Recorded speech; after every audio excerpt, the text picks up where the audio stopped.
વિદ્યાર્થી મિત્રો, આજે આપણે આ લેક્ચરમાં ક્વોન્ટમ સિદ્ધાંતની વાત કરીશું. હવે આ સિદ્ધાંત સમજતા પહેલા આપણે પ્રકાશમાં જોવા મળતી કેટલીક ઘટનાઓની વાત કરી લઈએ.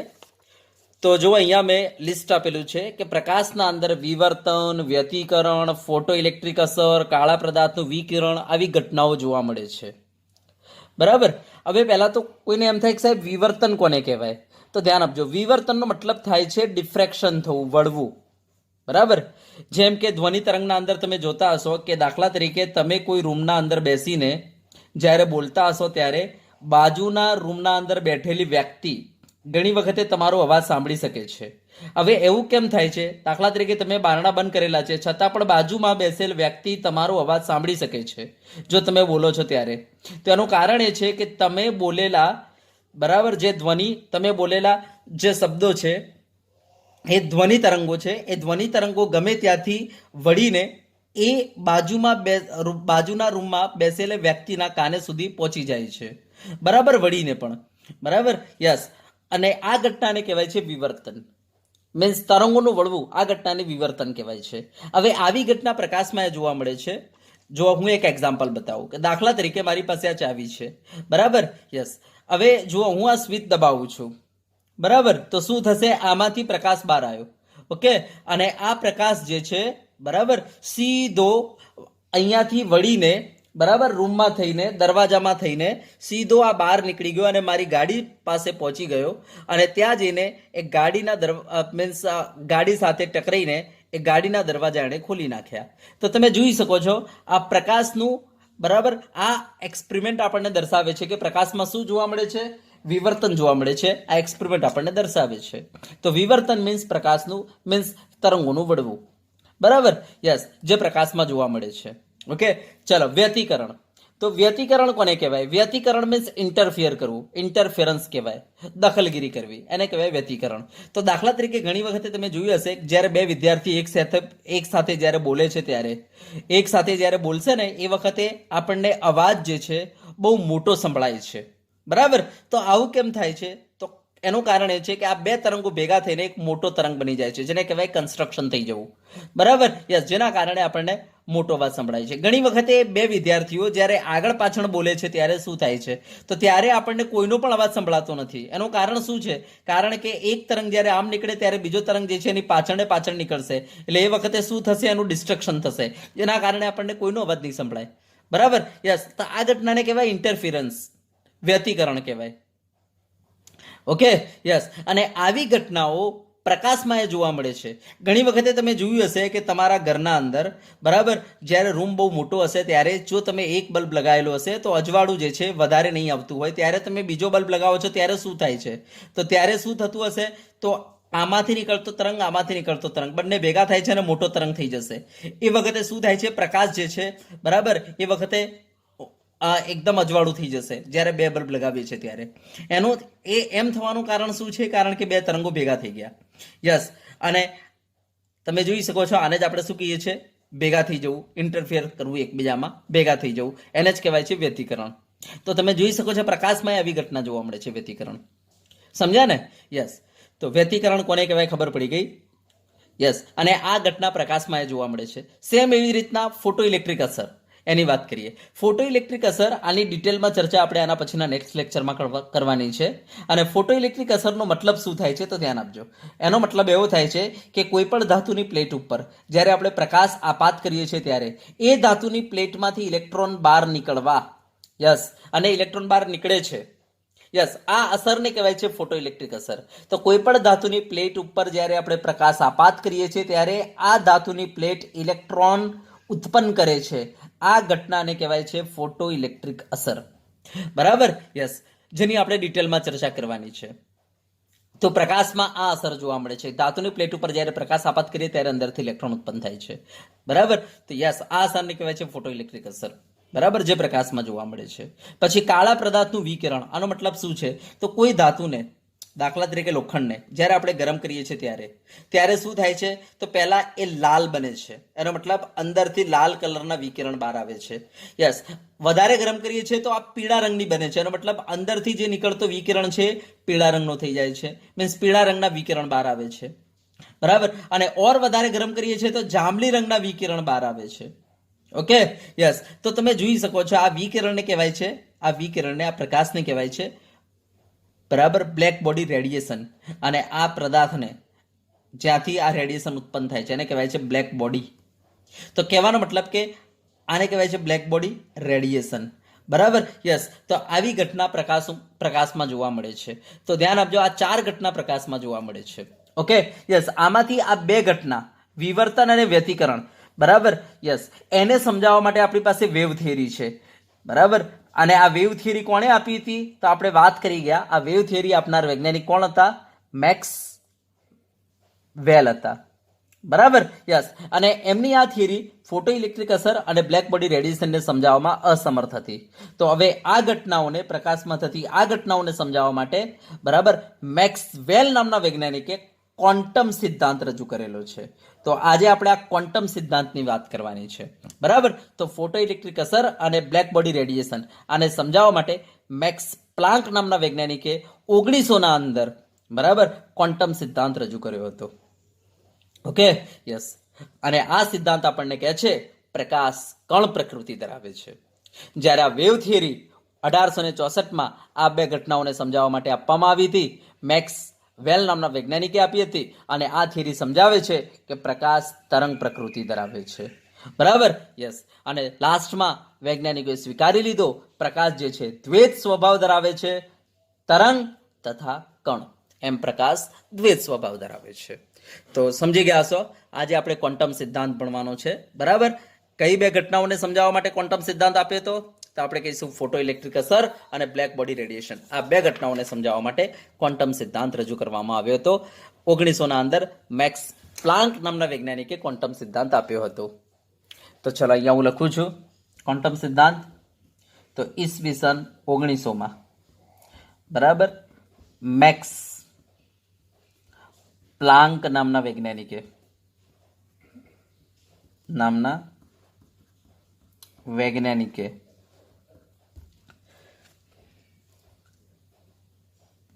ફોટો ઇલેક્ટ્રિક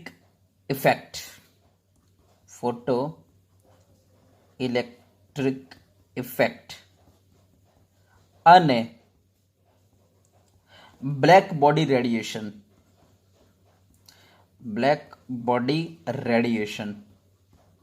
જ્યારે કોઈ પદાર્થને આપણે ગરમ કરીએ ને તેમાંથી જે રેડિયેશન બહાર આવે છે ને એને કહેવાય છે બ્લેક બોડી રેડિયેશન. બરાબર, યસ.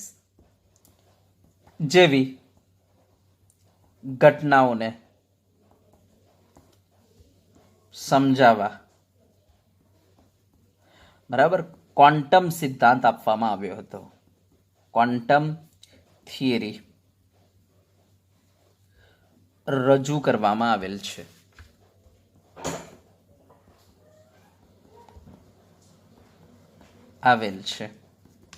હવે આ થિયરીમાં કઈ કઈ અભિધારણાઓ આપવામાં આવી હતી તો ધ્યાન આપજો. ચલો પહેલા આપણે અભિધારણાઓની વાત કરી લઈએ. બરાબર, યસ. તો ધ્યાન આપજો.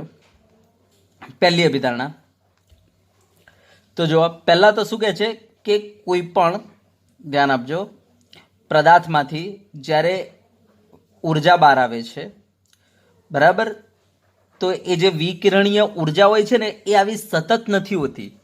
જે રીતના મેક્સ વેલે કહ્યું હતું કે ભાઈ ઉર્જા હંમેશા સતત રીતે પ્રસરે છે, તો અહીંયા ક્વોન્ટમ સિદ્ધાંત આપણને કહે છે કે ઉર્જા જે છે સતત રીતે નથી પ્રસરતી.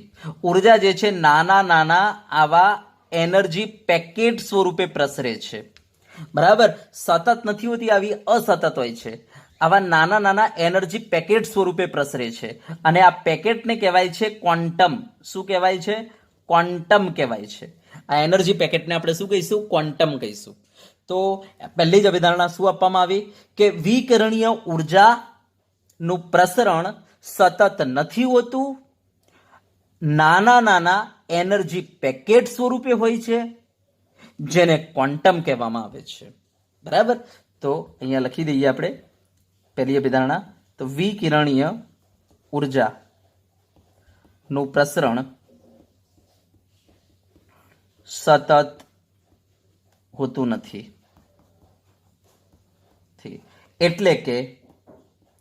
એટલે કે નાના નાના ઉર્જાના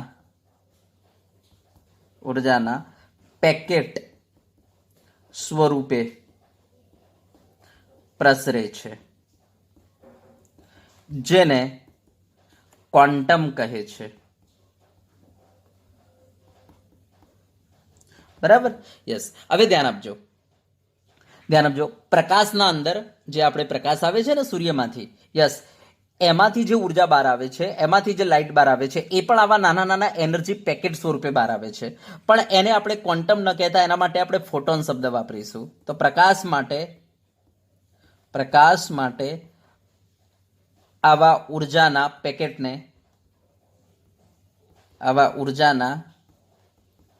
પેકેટને ફોટોન કહેવામાં આવે છે.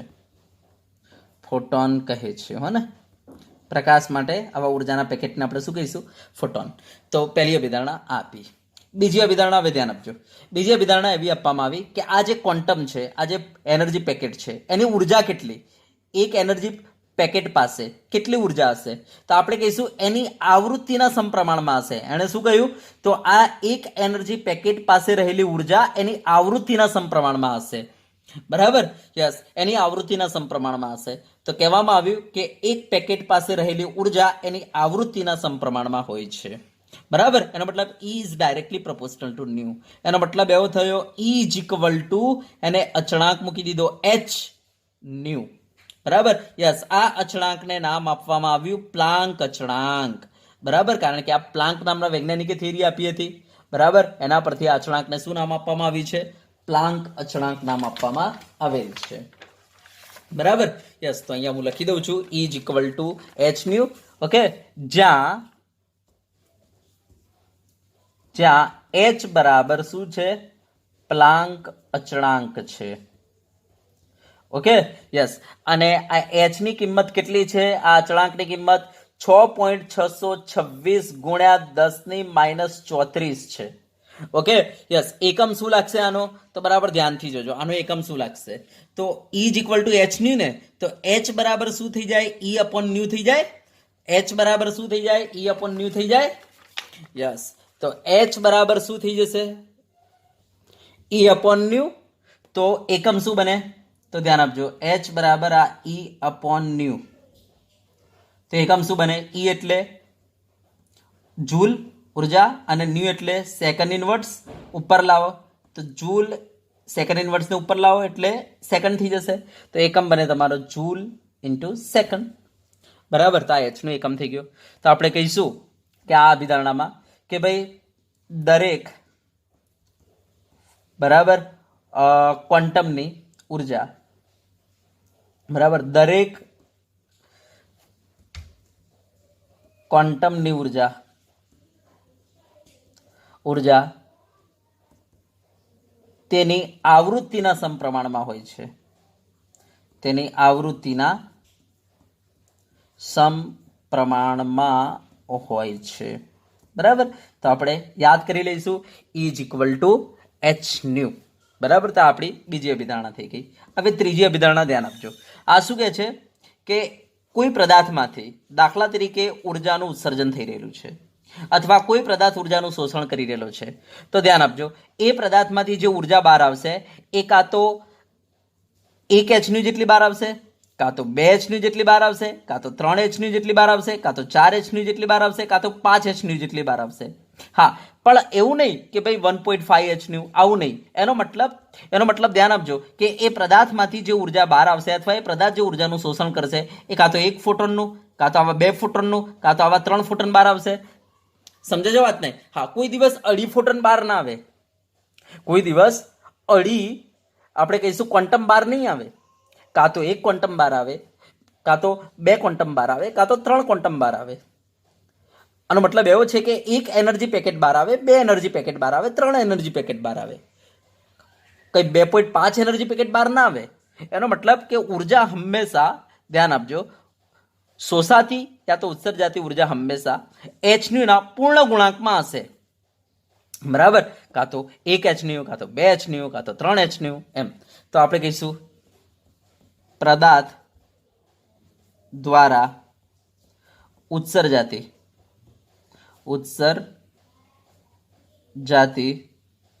બરાબર ઉત્સર્જાતી કે શોષાતી ઉર્જા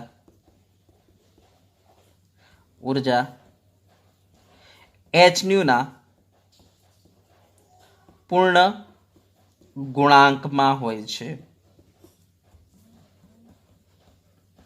બરાબર આનો મતલબ એવો થઈ ગયો E is equal to NH જ્યાં n બરાબર શું લખીશું 1 2 3 ડેશ ડેશ ડેશ યસ અપૂર્ણાંક ના હોય બરાબર દાખલા તરીકે આ પદાર્થમાંથી કોઈ ઉર્જા બહાર આવી રહેલી છે તો કેટલી ઉર્જા બહાર આવશે તો આપણે કહીશું કાં તો 10 h ની બહાર આવે કાં તો 100 h ની બહાર આવે કાં તો 500 h ની બહાર આવે કાં તો 2 h ની બહાર આવે કાં તો 3 h ની બહાર આવે હા 3.5 h ની નહીં હોય કારણ કે આમાંથી એનર્જી પેકેટ કાં તો 2 બાર આવે કાં તો 5 બાર આવે કાં તો 10 બાર આવે કાં તો 1000 અંદરથી બહાર આવશે કાં તો 2000 બાર આવશે પણ કોઈ દિવસ આવું આવે 2.5 બાર ના આવે યાર 2.5 અંદરથી બહાર ના આવે બરાબર હા તો આપણે કહીશું એનર્જી પેકેટ આખા બહાર આવશે કોઈ અડધું એનર્જી પેકેટ બહાર ના આવે એનો મતલબ એક એનર્જી પેકેટની ઉર્જા h ન્યુ છે તો આવા 10 બાર આવ્યા તો કેટલી ઉર્જા થશે ટોટલ 10 h ન્યુ બરાબર કે આમાંથી 10.5 તો બહાર આવવાના નથી એનો મતલબ ઉર્જા કોઈ દિવસ h ન્યુ ના 10.5 ગુણાંકમાં તો હોય નહીં સમજી ગયા તો કહેવાનો મતલબ એ છે કે ઉર્જાનું શોષણ અથવા ઉત્સર્જન એ હંમેશા h ન્યુ ના પૂર્ણ ગુણાંકમાં હોય છે બરાબર યસ તો E is equal to NH new તો આ ત્રીજી અભિધારણા આમ 3 અભિધારણાઓ આપવામાં આવી પહેલી અભિધારણા શું કહે છે કે પદાર્થમાંથી જે ઉર્જાનું ઉત્સર્જન થાય છે બરાબર હા એ સતત નથી હોતું અસતત હોય છે એનો મતલબ આવા એનર્જી પેકેટ સ્વરૂપમાં હોય છે બરાબર જેને ક્વોન્ટમ કહેવામાં આવે છે યસ પછી બીજી અભિધારણા શું નીકળી તો કે છે એક ક્વોન્ટમની ઉર્જા કેટલી હોય છે તેની આવૃત્તિના સમપ્રમાણમાં હોય છે એનો મતલબ E ચલે છે ન્યુ એટલે કે E is equal to h new હા ત્રીજી અભિધારણા શું કહે છે હવે પદાર્થમાંથી ઉત્સર્જાતી જે ઉર્જા હોય છે એ હંમેશા h ન્યુના પૂર્ણ ગુણાંકમાં હોય છે એનો મતલબ કે પદાર્થમાંથી જે ઉર્જાના પેકેટ બહાર આવશે એ હંમેશા કેવા આવશે કાં તો 1 કાં તો 2 કાં તો 3 કાં તો 4 કોઈ દિવસ અડધો પેકેટ બહાર આવે નહીં બરાબર એનો મતલબ કે પદાર્થમાંથી ઉત્સર્જાતી અથવા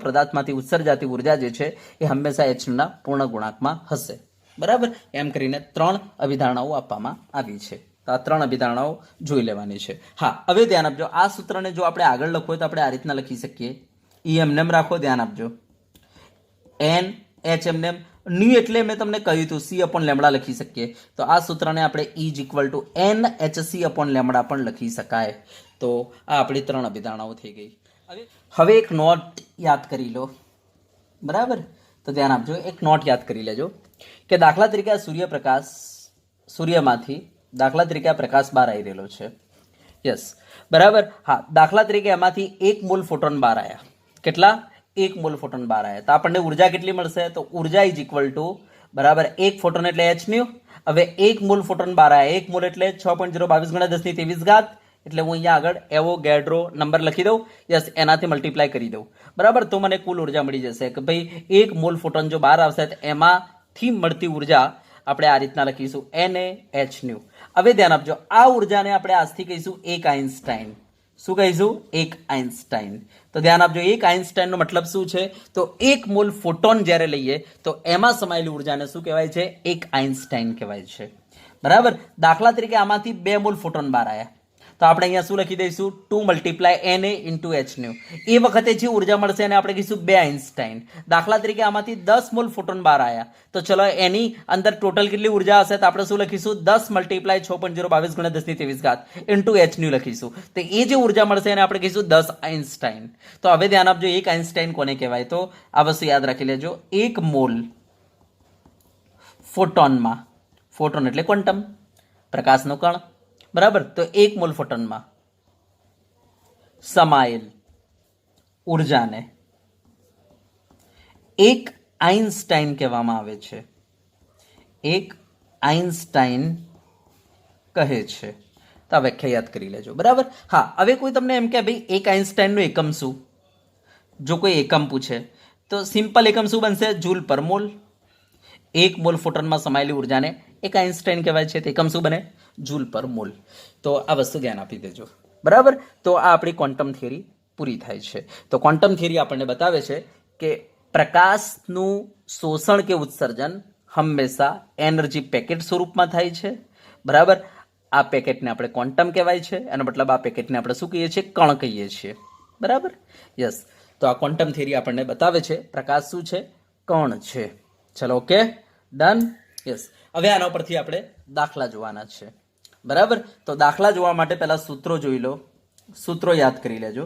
તો પહેલા આપણે સૂત્ર યાદ રાખીશું. E ઇઝ ઇક્વલ ટુ શું છે? h ન્યુ છે, જ્યાં h is equal to Planck અચળાંક છે, જેની કિંમત કેટલી છે? કિંમત છે 6.626 ગુણ્યા 10⁻³ જૂલ ઇન્ટુ સેકન્ડ છે, બરાબર. યસ, હા. હવે આ ન્યૂની જગ્યાએ તમે લખી શકો C/λ, એટલે તમે આ સૂત્ર પણ યાદ કરી લેજો, બરાબર. હા, હવે ધ્યાન આપજો, તમે આ સૂત્રમાં E is equal to NhC/λ લખી શકો. આ n એટલે સંખ્યા બતાવે છે, ફોટોનની સંખ્યા, બરાબર. કોની સંખ્યા? એનર્જી પેકેટની સંખ્યા, ફોટોનની સંખ્યા, બરાબર. હા, એક ફોટોન હોય તો એની ઉર્જા આ રીતના શોધાય, પણ જો 2 ફોટોન હોય તો અહીંયા તમારે 2 મૂકવા પડશે, 10 ફોટોન હોય તો અહીંયા તમારે 10 મૂકવા પડશે. તો આપણું સૂત્ર છે E is equal to NhC/λ. તો આ સૂત્રનો ઉપયોગ કરીને હવે આપણે દાખલાઓની પ્રેક્ટિસ કરીએ આના ઉપરથી, બરાબર. તો ચલો હવે પહેલો આપણે દાખલો જોઈએ, સ્વાધ્યાય 2.6. જો રકમ શું છે? દરેક ફોટોનની ઉર્જા ગણો કે જે 3×10⁻15 આવૃત્તિને અનુરૂપ પ્રકાશ આપે છે. તો પહેલો આપણો દાખલો છે, એમાં આવૃત્તિ આપણને આપી દીધેલી છે. શું આપેલી છે? 3×10⁻15 આટલી આવૃત્તિ આપેલી છે, એકમ હશે એનો હર્ટ્ઝ, બરાબર. તો એ ફોટોનની ઉર્જા કાઢવાની છે. તો ચલો આવૃત્તિ પરથી આપણે ઉર્જા કાઢવી છે. તો E ઇઝ ઇક્વલ ટુ સૂત્ર શું છે આપણું? h new. યસ, હવે h એટલે પ્લાન્ક અચળાંક, જેની કિંમત કેટલી છે? 6.626 ગુણ્યા 10⁻³ જૂલ ઇન્ટુ સેકન્ડ, બરાબર. અને ન્યુ એની કિંમત આપેલી છે 3×10⁻15, બરાબર. હર્ટ્ઝ યા તો સેકન્ડ ઇન્વર્સ કહેવાય, બરાબર. ચલો શું થશે? તો આ 6.626 મલ્ટીપ્લાય 3 કરી દો, તો જવાબ આવશે 19.87 ગુણ્યા 10⁻34. એમાંથી 10⁻15 જાય એટલે કેટલા વધે? તો 10⁻−19 વધે, બરાબર. ચલો ડન. યસ, તો આપણી ઉર્જા આવી ગઈ. હવે ઉર્જાનું એકમ શું રહેશે? તમારો જૂલ રહેશે, બરાબર. યસ, અને આમે ખબર પડે, ધ્યાન આપજો. જો h નું એકમ શું છે? તો જૂલ ઇન્ટુ સેકન્ડ, અને આવૃત્તિનો એકમ શું છે? Second inverse. યસ, તો સેકન્ડ ઇન્વર્સ સેકન્ડ કેન્સલ, શું વધે? જૂલ. તો આ રીતના આપણે ઉર્જા કાઢી લીધી, બરાબર. તો આપણને ફોટોનની આવૃત્તિ આપેલી હતી અને એને ઉર્જામાં કન્વર્ટ કરવાનું હતું, તો આપણે કરી લીધું. ચલો, બરાબર. હવે જો બીજો દાખલો, આપણને તરંગ લંબાઈ આપેલી છે 0.50 એંગસ્ટ્રોમ, તો એને કહે છે ઉર્જામાં કન્વર્ટ કરો, બરાબર. તો આપણને એક ફોટોન જે આપેલું છે ને એની તરંગ લંબાઈ આપેલી છે, તો કહે છે એને ઉર્જામાં કન્વર્ટ કરો. તો શું કરીએ બોલો? પહેલા તો તરંગ લંબાઈ કેટલી આપેલી છે? તો જુઓ, તરંગ લંબાઈ આપેલી છે 0.50 એંગસ્ટ્રોમ. હવે મેં તમને કહ્યું હતું કે જ્યારે પણ આપણે દાખલા સૂત્રના અંદર કિંમતો મૂકીએ તો હંમેશા MKSમાં મૂકવાની રહેશે. તો આ એંગસ્ટ્રોમ આપેલું છે, બરાબર. MKS એટલે મીટર કિલોગ્રામ સેકન્ડ. તો હંમેશા વેલ્યુ આપણી લંબાઈ મીટરમાં જોઈએ, દળ કિલોગ્રામમાં જોઈએ, અને સમય હોય તો સેકન્ડમાં જોઈએ. તો જો આ લંબાઈ તમને એંગસ્ટ્રોમમાં આપેલી છે તે મીટરમાં જોઈશે આપણે. તો ચલો એને મીટરમાં કન્વર્ટ કરીએ તો 0.50 એંગસ્ટ્રોમ એટલે કેટલા મીટર થાય? તો 10⁻10 મીટર. ચલો થઈ ગયો. યસ, હવે આને ઉર્જામાં કન્વર્ટ કરીએ તો બોલો E ઇઝ ઇક્વલ ટુ શું સૂત્ર છે? તો HC/λ છે. ચલો h એટલે પ્લાન્ક અચળાંક, બોલો કિંમત કેટલી? 6.626 ગુણ્યા 10⁻34. ઓકે, યસ, ગુણ્યા c એટલે પ્રકાશનો વેગ, બરાબર. યસ, તો પ્રકાશનો વેગ કેટલો છે? તો 3×10⁸ ભાગ્યા, ચલો લેમડા. લેમડાની કિંમત કેટલી છે આપણી પાસે? 0.50 ગુણ્યા 10⁻10. ચલો ક્લિયર છે? હા, હવે 6.626 મલ્ટીપ્લાય 3 ભાગ્યા 0.50 કરો. ચલો કેટલો જવાબ આવે છે ચેક કરો, બરાબર. તો તમારો જવાબ આવશે 39.75. ઓકે, ગુણ્યા 10⁻10 ઉપર લાવો એટલે 10⁻+10. હવે 10⁻+10 અને 10⁻8 ભેગા કરો એટલે 10⁻18 થઈ ગઈ. હા, તો 10⁻18 અને આ 10⁻34 એટલે 34 માંથી 18 જાય એટલે તમારે વધે કેટલા? તો 16 વધે. 34 માંથી 18 જાય એટલે 16 વધે, એટલે -16. ચલો બરાબર. હા, ચલો તો આ તમારો જવાબ આવી ગયો જૂલમાં. ચલો અને વૈજ્ઞાનિક સંકેતમાં લખવું છે તો શું લખાય? તો 3.975 લખવું હોય તો લખાય. તો તમે જો ડેસિમલ પોઈન્ટને ક્યાં લઈ ગયા? ડાબી બાજુ. ડાબી બાજુ લઈ જઈએ તો હંમેશા ઘાતમાં શું કરો? વધારો કરો. તો એક વધારો કરી નાખો તો 10⁻15 ઘાત થઈ જશે. એક વધારો કરીએ તો આપણો જવાબ થઈ ગયો. તો આ રીતના આપણે તરંગ લંબાઈને જો ઉર્જામાં કન્વર્ટ કરવું હોય તો hc/λ લખવાનો, અને આવૃત્તિને જો ઉર્જામાં કન્વર્ટ કરવું હોય તો h નું લખવાનું. બરાબર? યસ. ચલો આવડશે. તો મને લેમડા આપેલી હતી તો મેં ન્યૂની જગ્યાએ શું લખ્યું છે? c/λ. તો લેમડા વાળું સૂત્ર લખ્યું, અને આવૃત્તિ આપી હોય તો આવૃત્તિ વાળું સૂત્ર. બરાબર? આમાં કંઈ છે નહીં. બોલો આવડે? Okay, yes. આ જવાબને પણ તમે વૈજ્ઞાનિક સંકેતમાં લખી શકો. ચલો આને જો વૈજ્ઞાનિક સંકેતમાં લખવું હોય તો 1.987 ઇન્ટુ, બોલો શું થાય? તો ડેસિમલ પોઈન્ટને તમારે આ ડાબી બાજુ લઈ જવું પડે. તો ઘાતમાં વધારો કરી દો તો 10⁻18 થઈ જશે જૂલ. એક વધારો કરીએ તો. બોલો આવડે? ઓકે, ચલો હવે આપણે નેક્સ્ટ જોઈએ. જો આ રકમ શું છે? તો કોયડો 2.7 છે, અને રકમ છે વિકિરણના 1 મોલ ફોટોન કે જેની આવૃત્તિ આપેલી છે 5×10⁻14 હર્ટ્ઝ. બરાબર? તો તેની ઉર્જા શોધવાની છે. એનો મતલબ કે આવૃત્તિ આપણને આપી દીધી છે 5×10⁻14 હર્ટ્ઝ. હર્ટ્ઝ લખો યા સેકન્ડ ઇન્વર્સ લખો, ચાલી જાય. બરાબર? તો કે છે એની ઉર્જા શોધવાની છે. ઓકે, તો ઉર્જા E= આપણને ખબર છે h ન્યુ થાય, હે ને? યસ. આ સૂત્રથી આપણને જે ઉર્જા મળશે એ 1 ફોટોનની મળશે. ધ્યાન આપજો, 1 ફોટોનની ઉર્જા મળી જશે. હવે આપણને રકમમાં તો 1 મોલ ફોટોનની કહેલું છે, તો આ 1 ફોટોનની મળી જાય પછી એને તમારે મલ્ટીપ્લાય કરી નાખવાનું 6.022 × 10⁻23 એટલે 1 મોલ ફોટોનની મળી જશે. તો ચલો h પહેલા h ની કિંમત મૂકી દો. પ્લાન્ક અચળાંક 6.626 × 10⁻34 જૂલ ઇન્ટુ સેકન્ડ, અને આવૃત્તિ કેટલું છે? 5×10⁻14. તો 5×10⁻14, હા, second inverse, second second cancel એટલે જવાબ જૂલમાં આવી ગયો. તો આ 6.626 મલ્ટીપ્લાય 5 કરો તો જવાબ આવશે 33.13 ગુણ્યા -34માંથી 14 બાદ કરો, જવાબ આવશે -20. 10⁻20, હે ને? આ -34 છે, આ +14 છે, એટલે આધાર સરખા એટલે ગાતોનો શું થાય? સરવાળો. -34 + 14 એટલે -20. તો આ જવાબ થઈ ગયો જૂલમાં. ચલો ક્લિયર. અને વૈજ્ઞાનિક સંકેતમાં લખવું હોય તો 3.313 લખાય ગુણ્યા 10ની, જો તમે ડાબી બાજુ લઈ ગયા ડેસિમલ પોઈન્ટને તો ઘાતમાં શું કરવું પડે? વધારો. તો -19 લખવું પડે જૂલ. તો આપણો જવાબ. ચલો ક્લિયર છે? ઓકે, હા. હવે ધ્યાન આપજો, આ 1 ફોટોનની ઉર્જા આવી. હવે આપણને શું કહેલું છે અહીંયા? 1 મોલ ફોટોનની ઉર્જા. તો જો 1 મોલ ફોટોનની ઉર્જા કાઢવી હોય તો આપણે કહીશું 1 મોલ ફોટોનની ઉર્જા = શું થશે? તો આને આપણે મલ્ટીપ્લાય કરી દઈશું 6.022 × 10⁻23 થી. તો 6.022 × 10⁻23 મલ્ટીપ્લાય 3.313 × 10⁻19. ચલો બરાબર? યસ. ચલો હવે આને મલ્ટીપ્લાય કરી નાખો 6.022 × 3.313. તો જો આ જવાબ શું આવશે? 19.95 જવાબ આવે છે. 19.95. ચલો હવે 23માંથી 19 જાય તો કેટલા વધશે? 4 વધશે.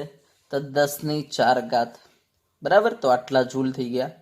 ઓકે, પણ શું આવશે? પર મોલ આવશે, કારણ કે આ 1 મોલ ફોટોનની ઉર્જા આવી ગઈ, જેને 1 આઇન્સ્ટાઈને કહેવાય. આ જવાબ આવી ગયો આપણો 1 આઇન્સ્ટાઈનનો.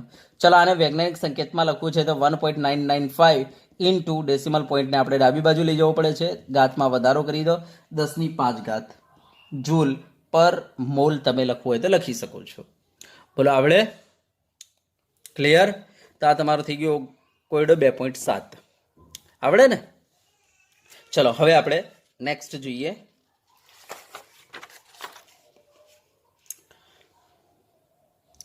જુઓ રકમ શું કહે છે આપણને? કોયડો 2.7 છે. આ રકમ શું કહે છે? 100 વોટનો એક ગોળો 400 નેનોમીટર તરંગ લંબાઈના એક વર્ણીય પ્રકાશનું ઉત્સર્જન કરે છે. બરાબર? ગોળા વડે પ્રતિ સેકન્ડ ઉત્સર્જિત થયેલા ફોટોનની સંખ્યા ગણવાની કે છે. યસ. તો આપણને કહે છે 100 વોટનો એક ગોળો. હવે આપણને 100 વોટ કહેલા છે. ધ્યાન આપજો કે વોટ. હવે વોટનો અર્થ થાય છે જૂલ પર સેકન્ડ. વોટનો મતલબ 1 સેકન્ડમાં ઉત્પન્ન થતી ઉર્જા, એને કહેવાય વોટ. આપણે નથી કહેતા કે ભાઈ મારી પાસે 200 વોટનો ઘોડો છે, આ 30 વોટની ટ્યુબલાઇટ છે, 28 વોટની ટ્યુબલાઇટ છે. તો ધ્યાન આપજો, જેટલા વોટ વધારે હોય ને એટલી પ્રતિ સેકન્ડે ઉર્જા તમને વધારે મળે. બરાબર, આ ધ્યાન આપજો. તો વોટનો મતલબ છે, બરાબર, વોટનો મતલબ છે જૂલ પર સેકન્ડ, એક સેકન્ડમાં ઉત્પન્ન થતી ઉર્જા. બરાબર, તો આપણને ઉર્જા કેટલી આપેલી છે? 100 જૂલ, બરાબર, પર સેકન્ડે. હવે આ ગોળો 400 નેનોમીટર તરંગલંબાઈના એક વર્ણીય પ્રકાશનું ઉત્સર્જન કરે છે. હવે જે પ્રકાશ અંદરથી બહાર આવી રહેલો છે, જે ફોટોન બહાર આવી રહેલા છે, એની અને તરંગલંબાઈ લખેલી છે 400 નેનોમીટર. હવે આપણને ખબર છે દાખલામાં હંમેશા આપણે MKSમાં એકમોનો ઉપયોગ કરીએ છીએ, તો આ નેનોમીટરને આપણે મીટરમાં ફેરવવું જરૂરી છે. તો 400 એમને રાખો, નેનો એટલે 10⁻9 થઈ જશે, આટલા મીટર. તો લો, તમારો MKSમાં આવી ગયો મીટરમાં. તો કહે છે ગોળા વડે પ્રતિ સેકન્ડે ઉત્સર્જિત થતા ફોટોનની સંખ્યા ગણવાની છે, n કાઢવાનો છે સંખ્યા. તો ધ્યાન આપજો, ઉર્જા ઇઝ ઇક્વલ ટુ આપણને ખબર છે NhC/λ, આ આપણને ખબર છે સૂત્ર. ચલો, ક્લિયર છે? યસ. તો આપણે ઉત્સર્જિત થતા ફોટોનની સંખ્યા એટલે n કાઢવાનું છે. તો ચલો પહેલા આપણે ઉર્જા મૂકી દઈએ. ઉર્જા આપણને કેટલી આપેલી છે? 100 આપેલી છે જૂલ પર સેકન્ડ. બરાબર, એકમ રાખીએ તો રાખતા જાઓ, ખબર પડી જશે. ઓકે, ચલો મારે n કાઢવાનો છે. યસ, h ની કિંમત કેટલી? તો 6.626 ગુણ્યા 10⁻34 જૂલ ઇન્ટુ સેકન્ડ. બરાબર, ગુણ્યા, ચલો c એટલે 3 ગુણ્યા 10⁸ થઈ જશે મીટર પર સેકન્ડ, ભાગ્યા લેમડા એટલે શું થઈ જશે તમારી? તો 400 ગુણ્યા 10⁻9. બરાબર, હું એકમ અત્યારે ખાલી શોખ માટે લખું છું, પાછળ તમને સમજ માટે. તો મીટર. ચલો, ઓકે. હવે જુઓ, એકમમાં કયા કયા ઉડી જશે? તો પહેલા તો સેકન્ડ કેન્સલ થઈ જશે, આ મીટર કેન્સલ થઈ જશે. બરાબર, યસ. વધ્યો કોણ? આ જૂલ, તો જૂલ કેન્સલ થઈ ગયો. ચલો, બરાબર, યસ. તો ખાલી વધ્યો શું છે? પર સેકન્ડ વધેલો છે. તો ચલો, n બરાબર શું થઈ જશે? તો પહેલા 100 એમને રાખો, અને આ પર સેકન્ડ છે અત્યારે ઇઝ ઇક્વલ ટુ, બરાબર, આ n એમને રાખો. ચલો, હવે 6.626 ગુણ્યા 10⁻34 મલ્ટીપ્લાય 3 કરો. તો 6.626 ગુણ્યા મલ્ટીપ્લાય 3 ભાગ્યા 400 કરો. બરાબર, તો ચલો કેટલો જવાબ આવે છે ચેક કરો. તો જવાબ આવશે તમારો 6.626 મલ્ટીપ્લાય 3 ભાગ્યા 400 નો 0.0496. 0.0496. હા, હવે 10⁻9 ઉપર લાવો, 10+9, 10+9 અને 8 મિલાવો, 10⁻9 અને 8 કેટલા થઈ જશે? 17. 34માંથી 17 કાઢો એટલે 10⁻17. ચલો, બરાબર, મારે n કાઢવાનું છે. તો n ઇઝ ઇક્વલ ટુ શું થઈ જશે? તો 100 ભાગ્યા, બરાબર, યસ, 1/સેકન્ડ છે. ચલો, તો 100 ભાગ્યા કેટલો થઈ જશે? નીચે છેદમાં લાવો, 0.0496, કારણ કે જે ગુણાકારમાં હોય એને બરાબરની આગળ લાવીએ તો છેદમાં જાય. તો 0.0496 મલ્ટીપ્લાય 10⁻17. ચલો, 100 ભાગ્યા 0.0496 કરો તો જવાબ આવશે તમારો 2016.12 ઇન્ટુ 10⁻17. આ 1/સેકન્ડ એટલે કે સેકન્ડ ઇન્વર્સ. બરાબર, તો આ n આવી ગયો તમારો. એનો મતલબ 2.016, બરાબર, 12 ઇન્ટુ 10 પાવર કેટલો થઈ જશે? તો ડેસિમલ પોઈન્ટને 3 અંક તમારે ક્યાં લઈ જવું પડશે? ડાબી બાજુ, એટલે 3 જેટલો વધારો કરી દો એટલે 20 આટલા સેકન્ડ ઇન્વર્સ. એનો મતલબ પર સેકન્ડમાં આટલા ફોટોન, ધ્યાન આપજો, પર સેકન્ડમાં આટલા ફોટોન ઉત્સર્જિત થશે. આનો મતલબ એવો થયો તો કે જે ફોટોનની સંખ્યા ગણો, તો પર સેકન્ડમાં, સેકન્ડ ઇન્વર્સનો મતલબ પર સેકન્ડમાં આટલા ફોટોન ઉત્સર્જિત થશે. સમજી ગયા? તો અહીંયા જે સંખ્યા છે એનો એકમ શું રહેશે? Second inverse. એનો મતલબ કે 1 સેકન્ડના અંદર આટલા ફોટોન ઉત્સર્જિત થશે. બરાબર. હા, હવે વિદ્યાર્થી મિત્રો બરાબર ધ્યાનથી જોજો. આ દાખલો ગણતી વખતે તમે આ એકમો ના લખ્યા હોત તો પણ ચાલતું.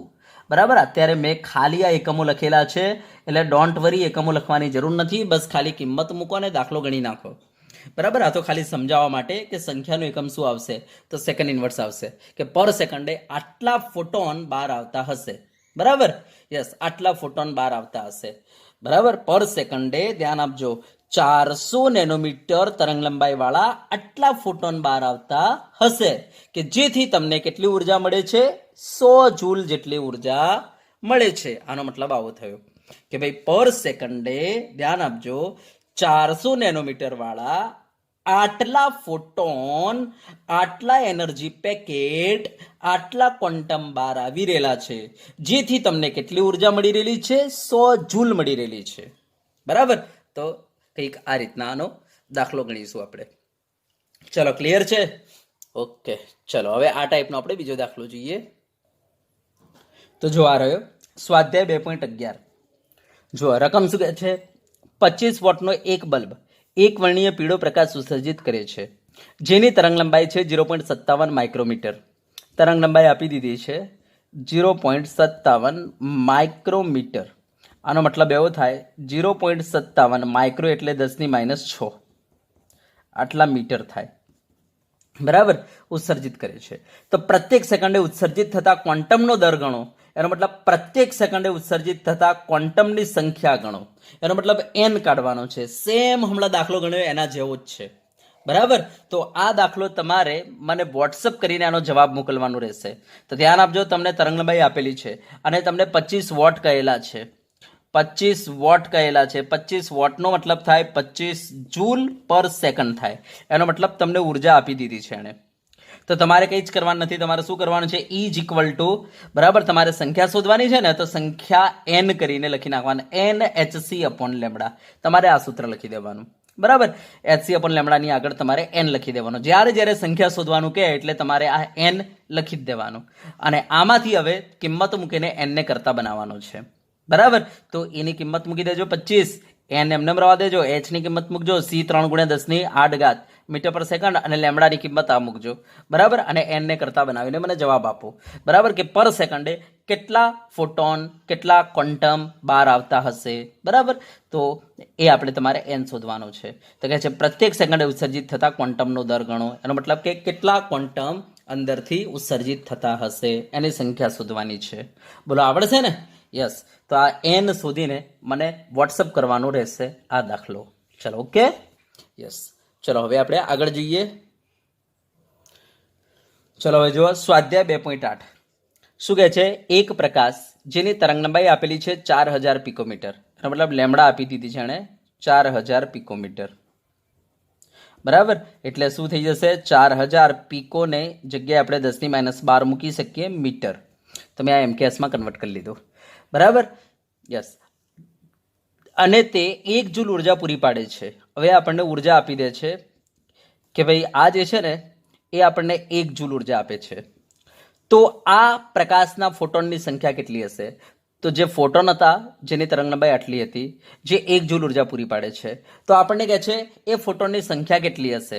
એટલે આપણું સૂત્ર કયું રહેશે? E is equal to n, સંખ્યાવાળું NHC upon lambda. આપણું આ સૂત્ર રહેશે. અને આમાં તમારે શું કરવાનું છે? એની કિંમત મૂકી દેવાની છે 1 જૂલ. બરાબર? n તમારે સંખ્યા શોધવાની છે. h ની કિંમત મૂકી દો પ્લાન્ક કોન્સ્ટન્ટ 6.626 × 10⁻34. c મૂકી દો 3×10⁸. અને લેમડા મૂકી દેજો તમે 4000 × 10⁻12. યસ. અને n ને કરતા બનાવી દેવાનું રહેશે. બરાબર? અને n નો જવાબ શું આવે છે એ મને આનો પણ તમારે વોટ્સઅપ કરવાનો છે. ચલો, આવડશે? બરાબર? તો આનો વોટ્સઅપ કરવાનો રહેશે આ દાખલાનો જવાબ. બરાબર? બહુ સિમ્પલ છે. ઓકે? ચલો હવે આપણે નેક્સ્ટ જોઈએ. ચલો હવે જુઓ સ્વાધ્યાય 2.48. જો શું કહે છે? અંતરિક્ષ અવલોકનોમાં દૂરના તારામાંથી અવલોકિત થતા સિગ્નલ સામાન્ય રીતે નબળા હોય છે. જો ફોટોન સંસૂચક 600 નેનોમીટર વિકિરણમાંથી 3.15 × 10⁻18 જૂલ પ્રાપ્ત કરે છે. તો ધ્યાન આપજો, ડિટેક્ટર જે છે ને એ 600 નેનોમીટર વાળા ફોટોન માંથી 3.15 × 10⁻18 જૂલ ઉર્જા પ્રાપ્ત કરે છે. તો ડિટેક્ટર વડે, સંસૂચક વડે, ડિટેક્ટર વડે સ્વીકારેલ ફોટોનની સંખ્યા શોધવાની કે છે. એનો મતલબ ધ્યાન આપજો, ઉર્જા એણે આપી દીધી આપણને. કેટલી ઉર્જા પ્રાપ્ત કરે છે ડિટેક્ટર? તો 3.15 × 10⁻18 જૂલ જેટલી ઉર્જા પ્રાપ્ત કરે છે. બરાબર? અને એ જે ફોટોન આવે છે ને, એ ફોટોન જે છે એની તરંગ લંબાઈ કેટલી છે તેણે કહી દીધેલું છે 600 નેનોમીટર વાળા. બરાબર? ફોટોન, ધ્યાન આપજો, થી કેટલી ઉર્જા પ્રાપ્ત થાય છે ડિટેક્ટરને? 3.15 ગુણ્યા 10⁻18 જૂલ જેટલી ઉર્જા પ્રાપ્ત થાય છે. તો ડિટેક્ટર વડે સ્વીકારેલ આ જે ફોટોન છે એની સંખ્યા કેટલી હશે? સંખ્યા શોધવાની છે. તો સૂત્ર E ઇઝ ઇક્વલ ટુ શું બનશે? NhC/λ. બરાબર. યસ, આના અંદર કિંમત મૂકીને n શોધી નાખો તો હમણાં જેવો જ દાખલો છે, દાખલામાં કઈ છે નહીં. તો E ની કિંમત મૂકી દેજો 3.15 ગુણ્યા 10⁻18. યસ, n ને તમારે કરતા બનાવવાનો છે, એમને રવા દેજો. h એટલે પ્લાન્ક અચળાંક 6.626 ગુણ્યા 10⁻34. અને c શું છે? તો પ્રકાશનો વેગ 3 ગુણ્યા 10⁸ ભાગ્યા બોલો લેમડામાં શું લખી દઉં? 600 નેનોમીટર. એટલે 600 નેનોની જગ્યાએ લખાય 10⁻9. યસ, હવે n ને કરતા બનાવી દો તો બોલો n બરાબર શું થઈ જશે? તો 3.15 ગુણ્યા 10⁻18 ગુણ્યા 600. આ છેદમાં ઉપર જાય એટલે બરાબર, આ છેદ જે છે બરાબરની આવાજ આવે એટલે ગુણાકારમાં જત રહે. એટલે 600 ગુણ્યા 10⁻9. ચલો ભાગ્યા, હવે ધ્યાન આપજો, n ના ગુણાકારમાં છે, બરાબરની આબાદ લાવીએ તો ભાગાકારમાં આવી જાય.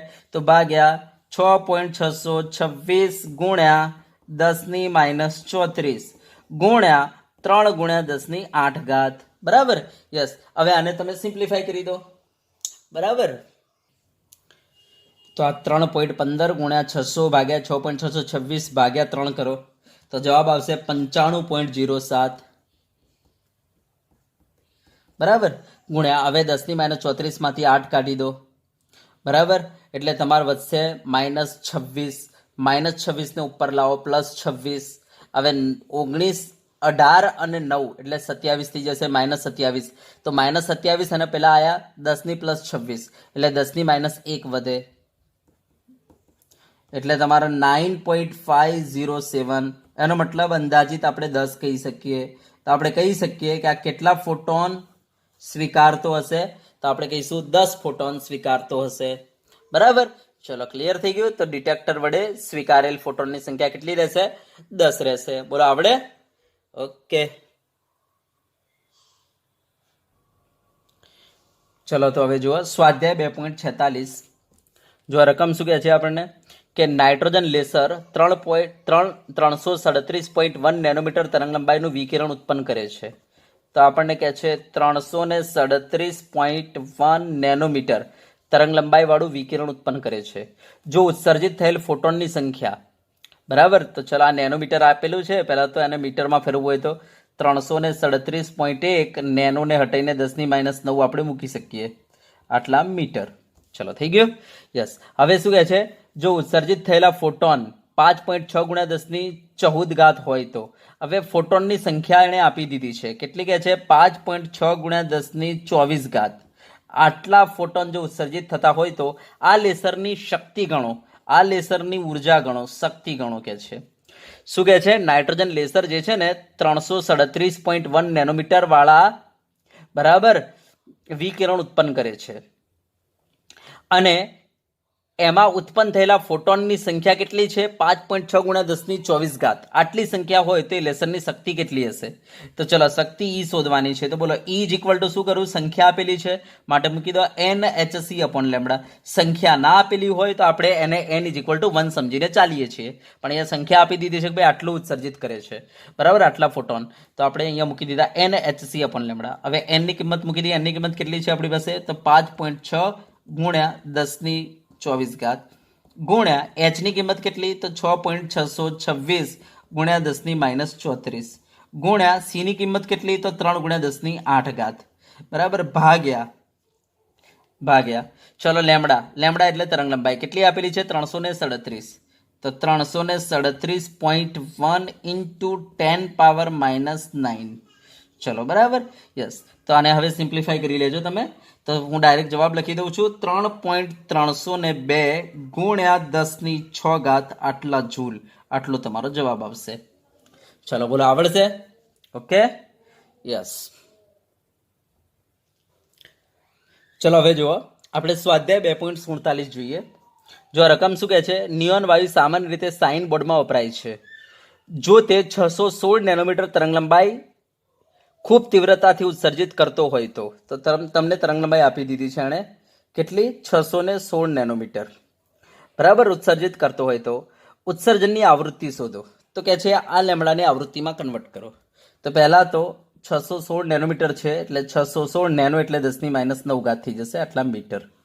બરાબર આને તમારે આવૃત્તિમાં કન્વર્ટ કરવાનું છે. તો આવૃત્તિ ન્યુ ઇઝ ઇક્વલ ટુ શું થાય સી અપોન લેમડા. સીની કિંમત કેટલી છે 3 × 10⁸ અને લેમડાની કિંમત કેટલી છે 616 × 10⁻9. ઓકે ચલો તો 3/616 કરો તો જવાબ આવશે 0.00487 ગુણ્યા 10⁻9 ઉપર જાય 10+9 9 ને 8 17 થઈ જશે 10⁻17. ચલો આને વૈજ્ઞાનિક સંકેતમાં લખી દઈએ 4.87. તો તમે જોઈ શકો છો ડેસિમલ પોઈન્ટને 1 2 ને 3 અંક તમારે પાછળ લઈ જવું પડે, મીન્સ જમણી બાજુ લઈ જવું પડ્યો. એટલે ઘાતમાં શું કરો ઘટાડો કરી દો 3નો. તો 3નો ઘટાડો કરીએ તો 14 આવી જશે. બરાબર યસ. અને આવૃત્તિનો એકમ શું રહેશે સેકન્ડ ઇન્વર્સ અથવા હર્ટ્ઝ રહેશે. તો આ દાખલો પૂરો થઈ ગયો. ચલો આપણે યસ પછી બી શું કહે છે આપણને 30 સેકન્ડમાં આ વિકિરણ કેટલું અંતર કાપશે. બરાબર તો આપણો એ હતો. હવે આપણને કહે છે 30 સેકન્ડમાં આ વિકિરણ કેટલું અંતર કાપશે. હવે આપણને ખબર છે વેગ, ધ્યાન આપજો, વેગ v ઇઝ ઇક્વલ ટુ શું થાય તો કાપેલ અંતર ભાગ્યા તે માટે લાગતો સમય. હા હવે ધ્યાન આપજો આપણને ખબર છે વિકિરણનો વેગ કેટલો હોય. તો કોઈ પણ વિકિરણ લઈ લો તો કોઈ પણ વિદ્યુત ચુંબકીય વિકિરણ, બરાબર યસ, કોઈ પણ વિદ્યુત ચુંબકીય વિકિરણનો વેગ હોય છે 3 × 10⁸ મીટર પર સેકન્ડ. યસ તો એ કેટલું અંતર કાપશે 30 સેકન્ડમાં. તો આપણે અંતર શોધવાનું છે ડી. 30 સેકન્ડના અંદર સમય આપી દીધો છે તો બોલો આપણે શોધી શકીએ ડી. તો બોલો ડી ઇઝ ઇક્વલ ટુ શું થઈ જશે તમારો તો આ 30 ઉપર જશે એટલે 30 × 3 ગુણ્યા 10⁸ એટલે 3 × 9 એટલે 90 થઈ જશે. 90 × 10⁸ તો આપણે કહી શકીએ આટલા મીટર અંતર કાપશે. બરાબર વૈજ્ઞાનિક સંકેતમાં લખી દઈએ તો 9.0 થઈ જશે કારણ કે પોઈન્ટ અત્યારે અહીંયા પાછળ ગણાય. તો પોઈન્ટ જો આપણે ડાબી બાજુ લઈ જઈએ તો ઘાતમાં વધારો કરી દો તો 10⁹ આટલા મીટર. તો આટલા મીટર અંતર કાપશે. ચલો આવડે યસ. પછી જો આગળ આપણને પ્રશ્ન કરે છે કે ભાઈ ક્વોન્ટમની ઉર્જા શોધો. આપણને શું કહે છે સીમાં ક્વોન્ટમની ઉર્જા શોધો. બરાબર યસ ક્વોન્ટમની ઉર્જા શોધો. તો ઉર્જા E ઇઝ ઇક્વલ ટુ શું થાય તો hc અપોન લેમડા એક ક્વોન્ટમની ઉર્જા. બરાબર યસ. હવે h ની કિંમત 6.626 ગુણ્યા 10⁻34. Okay yes. સી ની કિંમત કેટલી તો 3 × 10⁸ ભાગ્યા લેમડા કેટલો તો હમણાં હાલ જ આપણે લેમડા તો વાત કરી કેટલું છે 616. તો 616 ગુણ્યા 10⁻9. યસ આને તમે સિમ્પ્લિફાય કરી દેજો. તમારો જવાબ કયો આવશે હું ડાયરેક્ટ લખી દઉં છું. બરાબર જવાબ આવશે 3.2 × 10⁻19. તો 3.2 × 10⁻19 આટલા તમારા જૂલ આવશે. બરાબર આ તમારો જવાબ આવી જશે. ચલો ઓકે. ચલો એના પછી આપણને ડી શું કહે છે ધ્યાન આપજો. આપણને કહે છે કે ભાઈ ક્વોન્ટમની સંખ્યા ગણો. ક્વોન્ટમની સંખ્યા જો તે 2 જૂલ ઉર્જા ઉત્પન્ન કરતું હોય તો એનો મતલબ ઉર્જા એને આપેલી છે 2 જૂલ તો ક્વોન્ટમની સંખ્યા શોધો. તો એનો મતલબ એવો થયો કે આપણને ખબર છે E ઇઝ ઇક્વલ ટુ શું થઈ જાય તો nhc અપોન લેમડા. હવે આપણને ઉર્જા આપેલી છે 2 જૂલ. બરાબર તો ક્વોન્ટમની સંખ્યા n શોધવાની છે. h ની કિંમત કેટલી છે તો 6.626 ગુણ્યા 10⁻34 અને સી ની કિંમત કેટલી છે તો 3 × 10⁸. યસ લેમડા શું છે લેમડા તરંગ લંબાઈ કેટલી છે તો આપણને કહે છે 616 ગુણ્યા 10⁻9 આટલા મીટર. તો બોલો n શોધવાનો છે. n ને તમે કરતા બનાવી દેશો. ઓકે યસ હું ડાયરેક્ટ જવાબ લખી દઉં છું. બરાબર n ઇઝ ઇક્વલ ટુ શું આવશે તો n ઇઝ ઇક્વલ ટુ તમારા આવશે 6.19 અને કરીબ આવશે 6.19 ઇન્ટુ 10 પાવર 18 આટલી સંખ્યા આવશે. બરાબર ચલો આવડે આ રીતના. બરાબર તો આપણે કહે છે ક્વોન્ટમની સંખ્યા શોધો જે 2 જૂલ ઉર્જા ઉત્પન્ન કરતું હોય તો આપણે ઉર્જા આપી દીધી છે, સંખ્યા શોધવાની છે એટલે n શોધવાનું છે. તો n વાળું સૂત્ર લઈ લેવાનું. Okay done. બોલો આવડે. ઓકે ગણી નાખજો. બરાબર ચલો હા હવે આપણે જોઈએ નેક્સ્ટ આના પછીનો. ચલો હવે સ્વાધ્યાય 2.10 જો આપણને શું કહે છે 242 નેનોમીટર તરંગ લંબાઈ ધરાવતું વિદ્યુત ચુંબકીય વિકિરણ સોડિયમ પરમાણુનું આયનીકરણ કરવા માટે પૂરતું છે. બરાબર. તો સોડિયમની આયનીકરણ ઉર્જા કિલો જૂલ પર મોલમાં શોધો. તો આપણને લેમડા આપી દીધું છે કે છે 242 નેનોમીટર. તો કે છે આને ઉર્જામાં કન્વર્ટ કરો, પણ ઉર્જા શામાં? કિલો જૂલ પર મોલમાં. તો ચલો પહેલા તો 242 નેનો એટલે 10⁻9 મીટર થઈ ગયું. યસ. ચલો હવે આને ઉર્જામાં કન્વર્ટ કરવાનું છે. તો ઉર્જા ઇઝ ઇક્વલ ટુ શું થાય? hc upon lambda. ચલો એચની કિંમત કેટલી? 6.626 ગુણ્યા 10⁻34 જૂલ ઇન્ટુ સેકન્ડ ગુણ્યા સી કેટલા? 3 ગુણ્યા 10⁸ મીટર પર સેકન્ડ અપોન લેમડા કેટલા? તો 242 ગુણ્યા 10⁻9. ઓકે. યસ. આને તમે સાદુરૂપ આપી દો. તો તમે સાદુરૂપ આપશો તો જવાબ આવશે 0.082 ગુણ્યા 10⁻17 આટલા જૂલ. આ તમારો જવાબ આવી ગયો ઉર્જાનો. ઓકે. હા, હવે ધ્યાન આપજો. તમને કહે છે ભાઈ કિલો જૂલ પર મોલમાં કન્વર્ટ કરો. તો ચલો આને આપણે કિલો જૂલમાં કન્વર્ટ કરીએ. તો 0.082 ગુણ્યા 10⁻17 છે. બરાબર. યસ. અને આને કિલો લખવા છે તો 10⁻3 લખવા પડશે, ત્યારે થઈને આ કિલો જૂલ થાય. બરાબર. યસ. તો જૂલને કિલો જૂલમાં કન્વર્ટ કરવું હોય તો 10⁻3 તમારે એડ કરી દેવા પડે. એટલે જવાબ થઈ ગયો 0.082 ગુણ્યા 10⁻20 થઈ ગયા આટલા કિલો જૂલ. હા, હવે આ જે છે ને પર, ધ્યાન આપજો, પર એટમ માટે છે. આપણને કહે છે પર મોલ માટે જણાવો. તો પર મોલ માટે જો કરવું હોય તો આને આપણે શું કરીશું? 6.022 ગુણ્યા 10⁻23 વડે ગુણાકાર કરી દઈશું. તો ઉર્જા શું થઈ જશે તમારી? તો ઉર્જા ઇઝ ઇક્વલ ટુ શું થઈ જશે? કિલો જૂલ પર મોલમાં કન્વર્ટ કરવા માટે તો 6.022 ગુણ્યા 10⁻23 થી આને મલ્ટીપ્લાય કરી દો. 0.082 ગુણ્યા 10⁻20 છે ને. બરાબર. એટલે તમારો જવાબ થઈ જશે કિલો જૂલ પર મોલમાં. તો આ જવાબ તમારે પર મોલ માટે આવી ગયો. આ એક એટમ માટે હતો. હવે આ થઈ ગયો તમારો પર મોલ એટમ માટે. એનો મતલબ આ થઈ ગયો તમારો 6.022 ગુણ્યા 10⁻23 એટમ માટે થઈ ગયો. બરાબર. યસ. તો 6.022 ગુણ્યા 10⁻23 પરમાણુ માટે આ ટોટલ ઉર્જા આવી ગઈ. ચલો તો ગુણાકાર કરો. જવાબ શું આવશે? તો 0.49 આવશે તમારો ગુણ્યા આ 10⁻23 માંથી 20 જાય એટલે 10⁻3 આટલા કિલો જૂલ પર મોલ આપણો જવાબ આવી ગયો. બરાબર. અને વૈજ્ઞાનિક સંકેતમાં લખવું હોય તો 4.9 ગુણ્યા, જો તમે ડેસિમલ પોઈન્ટને ક્યાં લઈ ગયા? જમણી બાજુ. એટલે ઘાતમાં શું કરો? ઘટાડો કરી દો. એટલે 10⁻2 આટલા કિલો જૂલ પર મોલ. ચલો ઓકે. બોલો, આવડશે? તો વિદ્યાર્થી મિત્રો, આજે આપણે આટલે સુધી રાખીશું. અને મેં તમને જે હોમવર્કમાં દાખલા આપ્યા છે એનો મને ગણીને વોટ્સઅપ કરવાનું રહેશે દરેક વિદ્યાર્થીએ. તો આજે આપણે આટલે સુધી રાખીશું.